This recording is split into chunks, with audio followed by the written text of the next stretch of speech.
Hey everybody, my name is James Lee. Welcome to the Winning Habits of Elite Performers. Today's webinar is all about how to get you to reach your potential.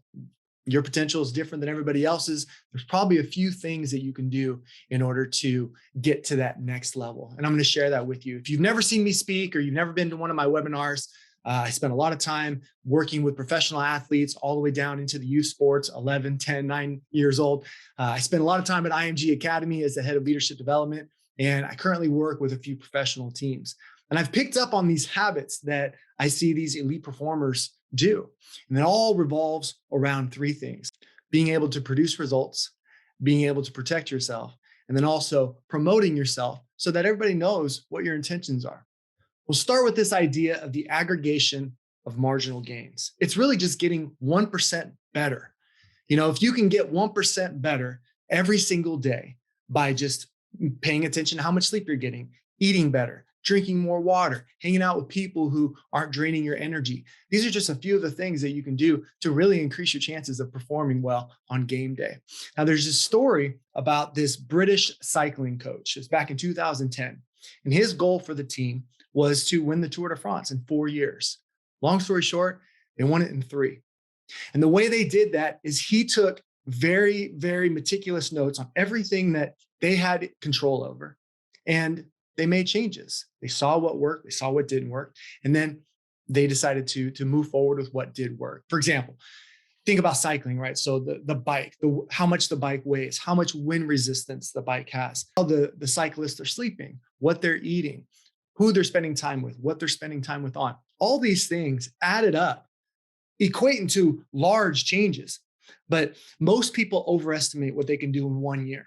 And they underestimate what they can do in 10 years or 4 years. You know, you add up all these little things and huge changes happen. And so I want you to think about that kind of situation and that what you're in, like what things that you have control over can you change? You know, you can probably get better sleep.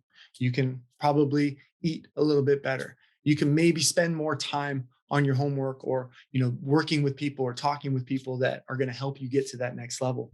You know, and this guy, he said, put simply, how small improvements in a number of different aspects of what we do can have a huge impact to the overall performance of the team. So if you get better, the team gets better.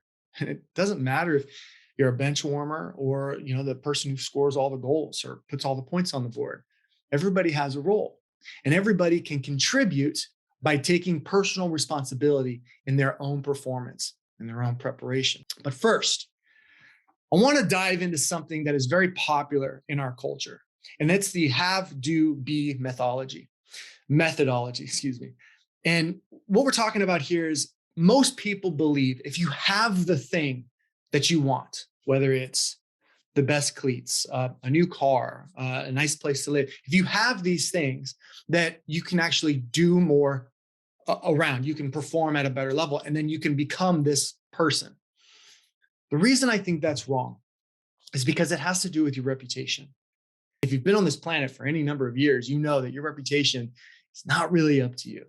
People will choose to believe things about you that aren't true based on one interaction or no interactions, and somebody was just talking about you. And so if you put your reputation in other people's hands, what you have makes you better, then you're setting yourself up for disappointment. So I want to introduce to you this other idea of how to build. Do the work. You know, the fact that you're even watching this webinar shows me that you are willing to do the work. And when you do the work, you become a certain person. Now, there's this old adage that said, who was his name? Jim Rohn. He said, I want you to make $1 million. And the reason he said that is not because he wants you to have $1 million. He wants you to be the person who can make $1 million. And so if you got a hold of something, a material object that helped you win, if that material object wasn't there, would you still win? That's the whole point. And so in this character path, you do the work, you become the person, and then you have things that people can't take away from you. Character traits. You see the statue of David, when Michelangelo was asked, you know, how did you carve David out of that marble? And he said, David was already in there. I just chipped away all the things that weren't David. And you can do that in your own life. There's a book that you'll probably read your senior year of high school or sometime during college called Man's Search for Meaning. And it's written by a guy named Viktor Frankl. Viktor Frankl was, he was a survivor of a concentration camp. And he would always talk about how they could never take his spirit. They could never take his hope, his faith that one day he would get out of the camp. And so it is with you, that people can't take away the traits that you've developed inside. And so if you focus on what you have instead of what you need to do in order to be, in order to have, then like I said, you're going to set yourself up for a little bit of a disappointment. So focus on character. You'll hear coaches a lot will talk about character. And all character is just who you are when the lights are out. When the spotlight's not on you, when you get demoted and you're no longer starting, like, how do you respond to that? That's your character. If you're driving and someone cuts you off, how you respond to that, how you react to that, it talks about your character. So just to summarize, your reputation is wishy-washy. It goes all over the place. You never know when somebody is going to take away your reputation, but nobody can take away your character. All right. So I hope you took some notes during that. Let's dive into the meat section of this webinar. First pro that you need to think about is produce. And to be elite, you have to produce success. You got to win. Now, if you're 11 years old or 12 years old, winning should not really be the absolute primary focus. Developing should be. Because if you're 12 years old and you go undefeated in whatever sport or athletic pursuit that you have, there's a good chance that you didn't go against anybody difficult. Now, you may have a few times, but maybe you needed to do that more often to really prove to yourself that you are that good. There's a coach for the women's volleyball team. His name's Coach Karai. He was like 12, 13 years old. He wanted to play volleyball. And so he would go down to the courts where all the adults played. And he would play the adults and get smashed. Like, a 13-year-old kid should not be able to beat a 21, 22-year-old athlete. Well, every once in a while, they'd score a point. And then a few months go by and they're still playing that elite level and getting beat. But then they score 4 points and then 6. And then within a few years, they start beating those older athletes. And so winning is not always a good indication of your ability to perform. It's just not. And so I encourage you, seek out situations where you might lose. Practice is where you should be able to go against people and try new things and, a little less stress, a little less pressure. But in games, you should be able to perform at the highest level because you've prepared and you know that you're going to play the same. You're going to put the same amount of effort, whether the team is good or they're not good. And so definitely results. Results are important. You do need to win in order to be elite, but sometimes you win, sometimes you learn, right? So I want you to keep that in mind whenever you get defeated. Now, the next thing is opportunities. And if you look, opportunities are everywhere. There's this fun story that I like to tell. There was 2 shoe salesmen in South Africa. They got sent there to sell shoes. And the company had never been there. And so about a month later, one of the sales guys calls up his manager and says, "Hey, I got bad news. Nobody wears shoes here. This is a waste of time." A couple of weeks after that, the other salesman calls. He says, "Hey, boss, I got great news. Nobody wears shoes down here." See, the second salesman saw the opportunity, while the first salesman saw just walls, just nothing. I want you to write this down. That conglomerate of letters right there. Now, how you read that sentence, because it is a sentence, dictates your mindset when it comes to opportunities. If you see it as opportunities or opportunity is nowhere, well, you're not going to see any opportunities. But if you see it as opportunity is now here, now you're going to be looking for those opportunities. I have an athlete that I work with. He's a college football player. He's a quarterback, and he's the backup for a pretty prestigious college. And we were on the phone a few weeks ago, and he says, "Coach, I'm the backup. Like, I'm really struggling because I want to be the starter." I said, "Look, are you the second team starter?" And he goes, "Yeah." I go, "So at every practice, You're leading an offense against your team's best defense. He goes, yeah. I go, that's your opportunity to shine. The more you destroy that first team defense, the more prepared you'll be when you get the call to be the starter. But if you just sit around and mope because you're not the starter, now you're missing out on opportunities. And I firmly believe that opportunity is never missed. It's just given to somebody else.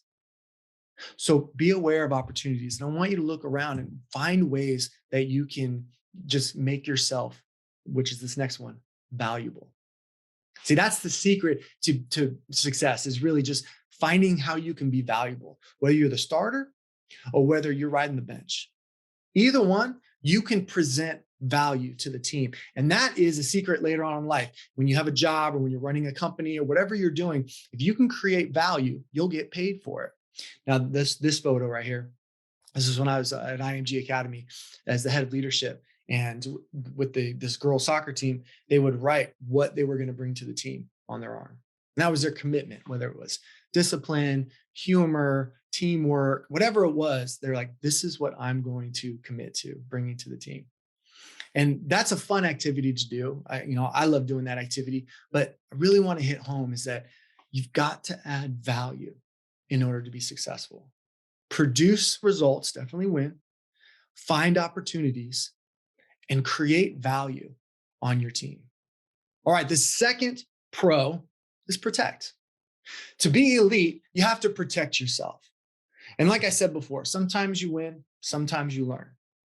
But in all times, you have to be very, very intentional about your time. If you don't have a calendar, like a Google Calendar, Yahoo, whatever it is, a digital calendar, I highly suggest you get one.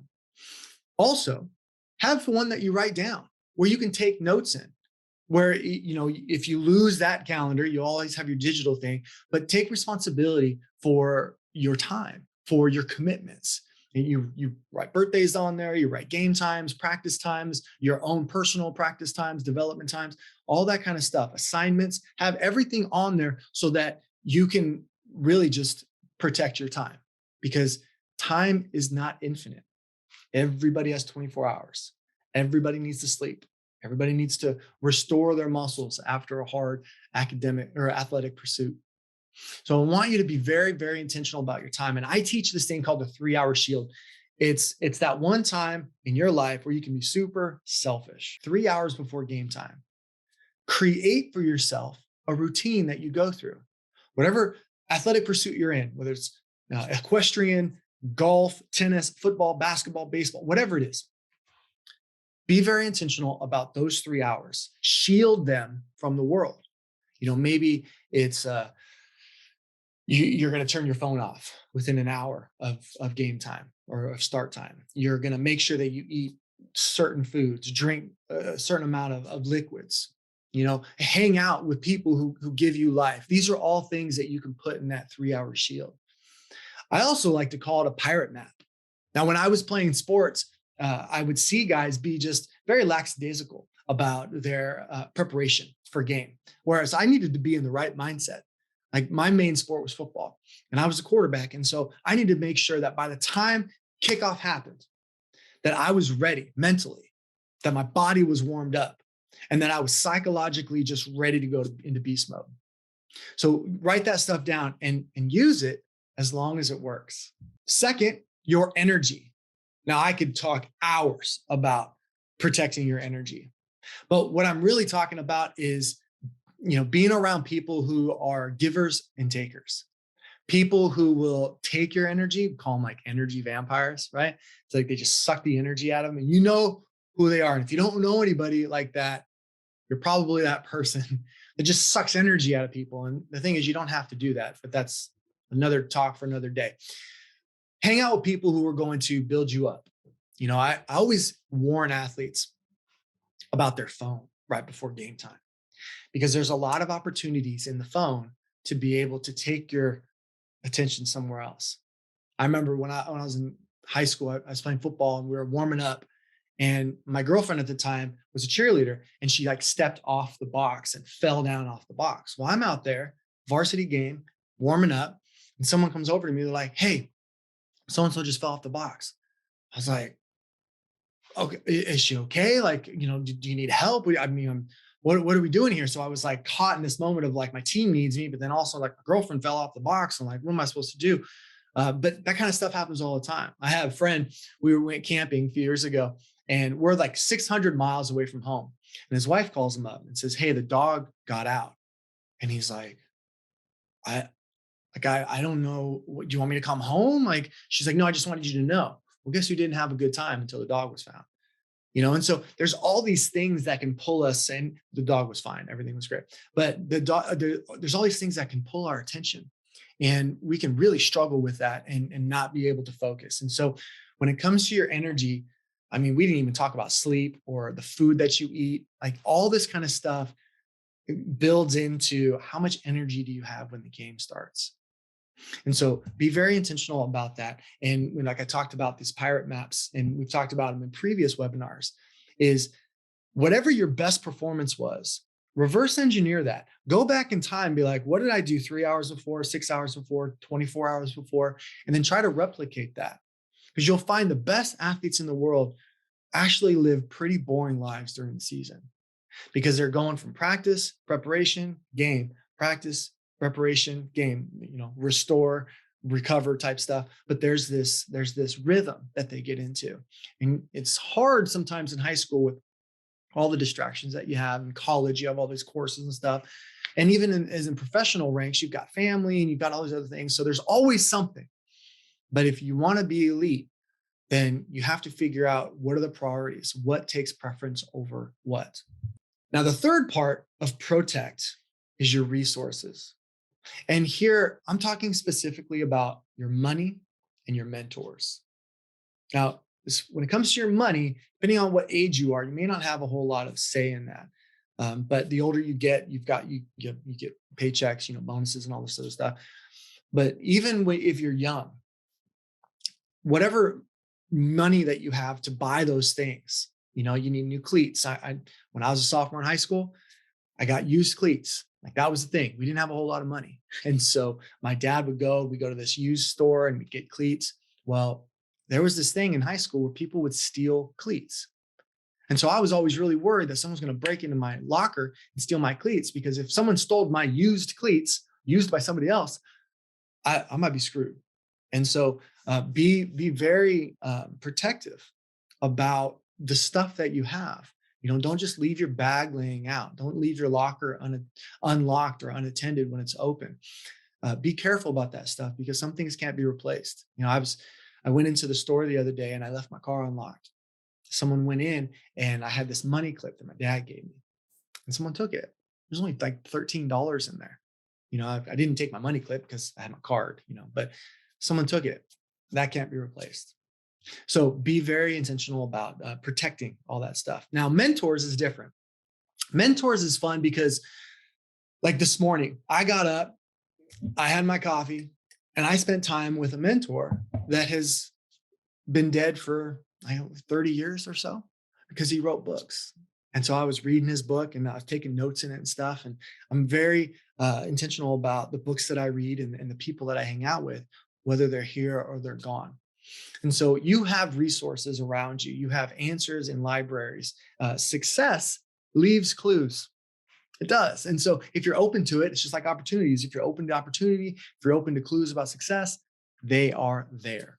All right. So other resources you have as far as academics, like, get a tutor, personal trainer, nutritionist, all these things. If you're going to be elite, you have to protect yourself, and you have to be really stingy about all these things that are going to help you get to the next level.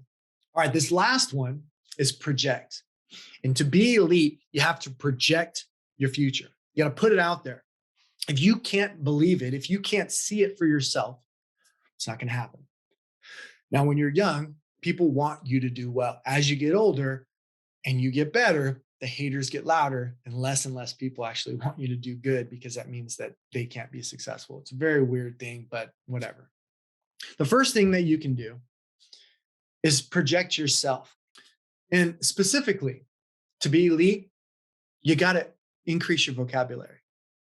Of all the professional athletes I've met, the best ones were more often than not smarter than everybody else on the team. They had a more expansive vocabulary. Their emotional intelligence was developed.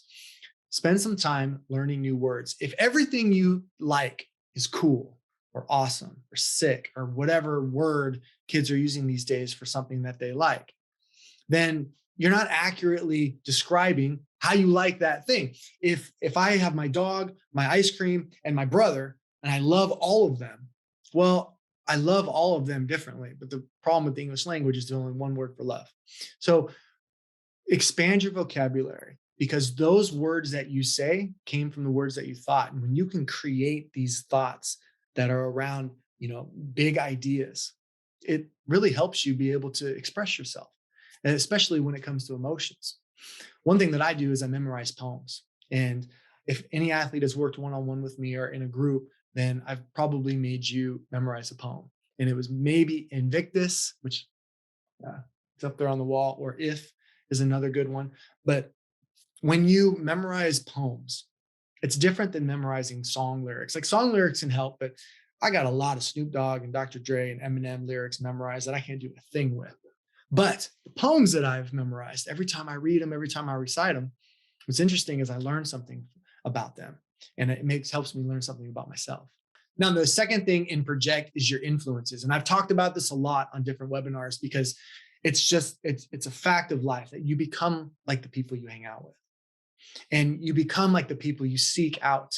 And if you idolize somebody, you're trying to, grab some traits from them, and like, I want that trait, I want that trait, I want that trait. I have to talk about I'm Not Your Guru, which is a documentary on a guy named Tony Robbins. And then one of the very first things he says is that he's like, I didn't become myself on accident. I was intentional. Like, I built this guy. I found that guy and I took that. I found that woman, I took this. And I took all these traits, which great mentors are just handing them out because they're modeling them. And, you're rarely in life do you find someone you want to be exactly like. Usually you just want a few things from that person. So be intentional about those influences. And then also that inner circle that you've created, your tribe. How are they spending their time? How do they spend their money? How do they treat the server when you're at a restaurant? These are all little tiny things, like I talked about at the beginning, the aggregation of marginal gains. These little things, if you can fix these little things, they add up. It's like 2 + 2 = 9. 10 + 10 = 50. Like, you can have all these things and they help each other, and then they multiply. Now, there's something I want to talk about when it comes to these 3 types of people that are really going to hurt you. It's thieves, haters, and naturals. Now, thieves are the kind of people who they're going to just tell you, oh, you're not good enough to do this. They're going to steal your dream, right? They're just going to tell you these things that are going to just bring you down.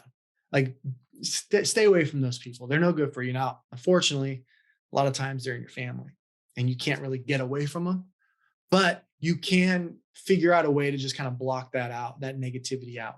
That is possible. Now, haters, unfortunately, get louder the better you get. I said this a few minutes ago. When the more success you find, the louder your haters get. They never go away. You go from youth sports to the other team's parents yelling things that are just god awful, to the NBA or the NFL, and somehow it gets worse. They're never going to go away, but you don't have to let it affect you.